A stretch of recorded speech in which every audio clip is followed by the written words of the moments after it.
From the Slowless Network, this is Slowless Reviews, where we review and recap our favorite things in entertainment today. We're your hosts, Stefan McMillan and Justin Watson, and we will be recapping Netflix's newest original series, Bloodline, starring Kyle Chandler, Ben Middleton, and Sissy Spacek. So, this show is the newest in the line of original series from Netflix, and obviously everyone knows House of Cards and Orange is the New Black, but I haven't heard anything about this show. Have you? No, I seen it up there, but I wasn't, too keen on trying it out at first. Yeah.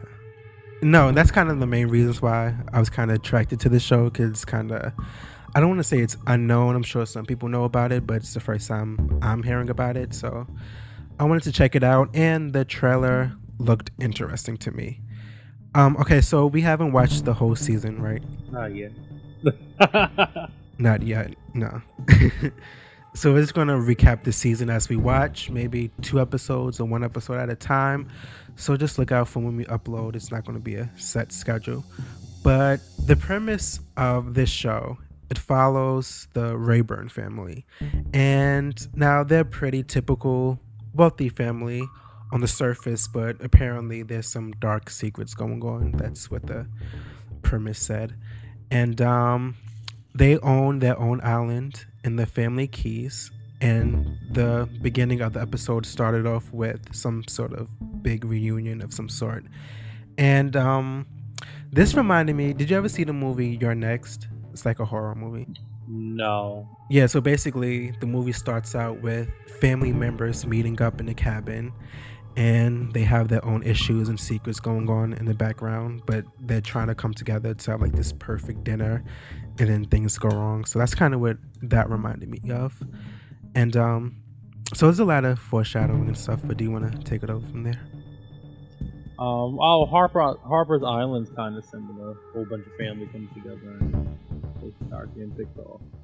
What decade is that from? Harper's Island? Yeah. Harper's Island was like, 5 years ago? Oh, okay. We tried it. 'Cause you like old stuff. Yeah, I did. I don't really like old TV shows like that. Old music, yeah. But that's yeah. I mean, you'll get your facts together one day. Whenever you find them. But anyway, where are we gonna start? We're gonna start with everyone's scared that the brother's coming home.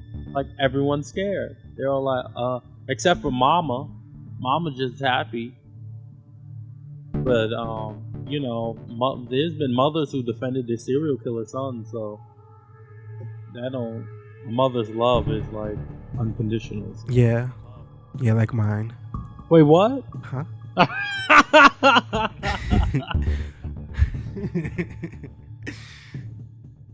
But yeah, it seems like everyone, including the father, is kind of like suspicious and worried about their brother coming back, except the mother. And John,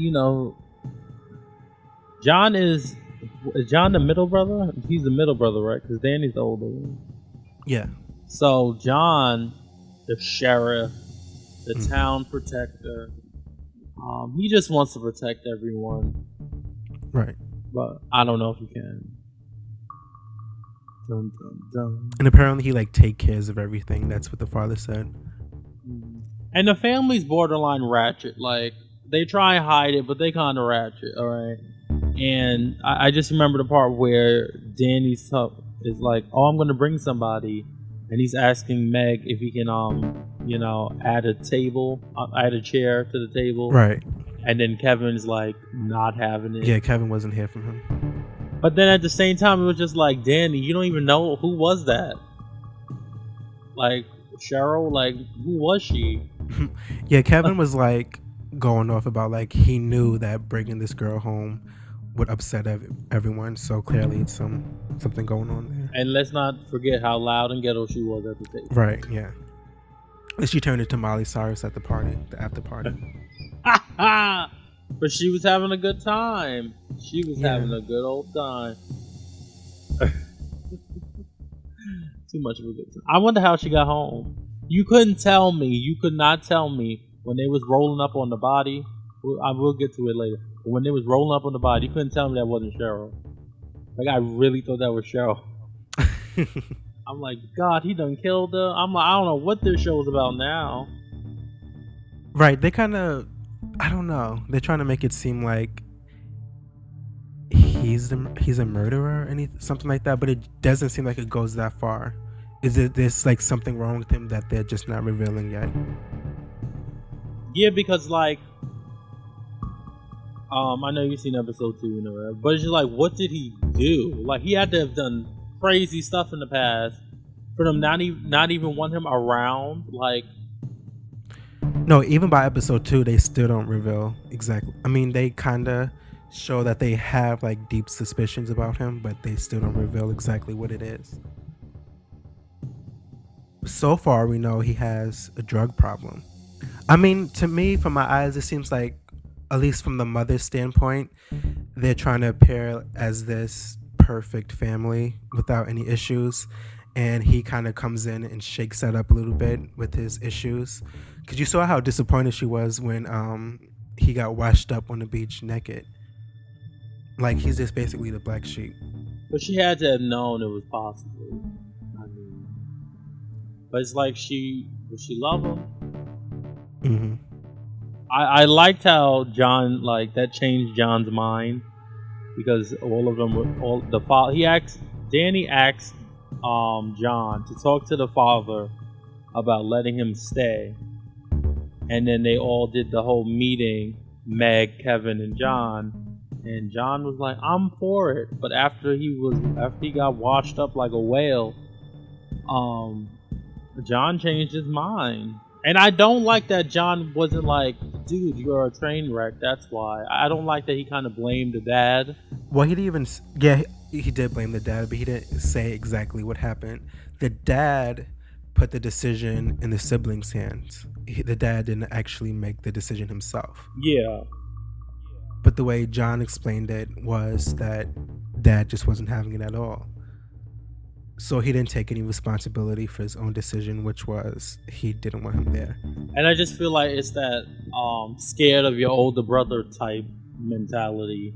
Well, also they during the dinner that we talked about before, his dad gave a speech about how Danny leaves and returns whenever he needs something, and then leaves again.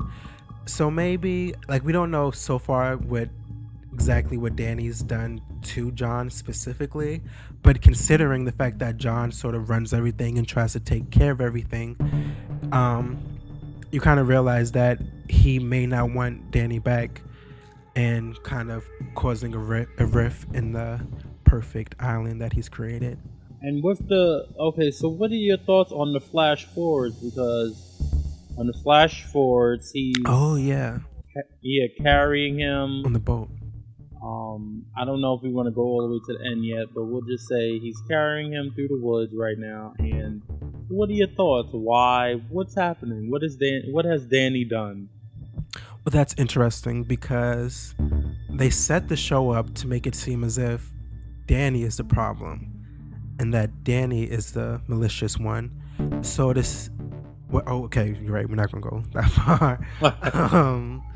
So yeah, that's interesting. It does make me wonder what happens.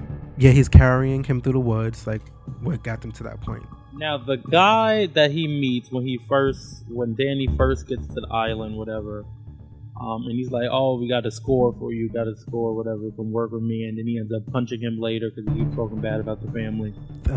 What do you think he was like the source of the problem back in the day, and he's just like, old habits die hard? Well, allegedly that guy was his friend, I think, like an old friend. Because he was like, oh, I'm telling you this as your friend.